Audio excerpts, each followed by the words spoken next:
Welcome to the Clydesdale Caledonian Stadium again, where it's beautiful sunshine, just like it was last week against Kilmarnock, when it was a very difficult, sun-drenched atmosphere for the players to contend with. And I think that both sets of players deserve a lot of praise for the way that they tried to pass the ball about, and the energy levels of both teams was fantastic. And both sets of players were absolutely exhausted at the end of those 90 minutes. And I think both managers will be just a little bit unhappy that they had to share the spoils, because it was a well-fought game, plenty of chances for both sides, and we feel at Inverness that we should have won the game with the real chances that we had. So it's been a tough week this week in many aspects, looking back, because we feel that we should have got all 3 points, and for us not to be on 4 points is something that we have to live with and move on from. But we've got some good players here in terms of wanting to build on those first 2 draws.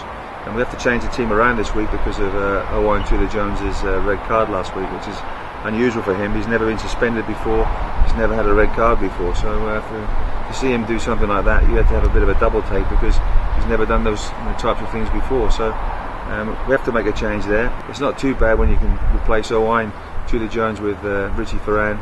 It's disappointing that we shan't have all 3 midfield players in the same team at the same time. Maybe that'll come later on in the season, but I'm just delighted that he's back. He's been patrolling the terraces when we've been playing at home, and I think he's been chewing his fingernails when we've been away from home, like most fans do.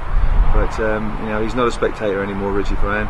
He's our captain and our leader on the pitch, and I'm expecting big things from him and the rest of the team as well. This week's been pretty good for us in terms of sunshine and building up to the game. Our under-20s won on Tuesday, beat Hearts 3-2, a very young Hearts side. A very good game of football, plenty of chances there too. So everybody at the club's had a good 90 minutes. They've had good opportunities to score. We're racking the goals up, and hopefully trying to make it a bit tighter and more difficult for opponents at the other end. But yeah, Tynecastle's great. We've normally got a pretty good record there. The supporters once again are going through en masse. The supporters make a heck of a noise away from home, especially. So the bus is full. We've got other transport taking supporters down there too. So for us, it's a brilliant day out, and we want to obviously repay that loyalty and repay that effort from the supporters by giving them a good performance to cheer about. And we have a very small squad, as everybody knows. We've got 1 or 2 little niggles and knocks leading up to the game at Tynecastle, but it's a game we're all desperately looking forward to, and desperately trying to get our first win.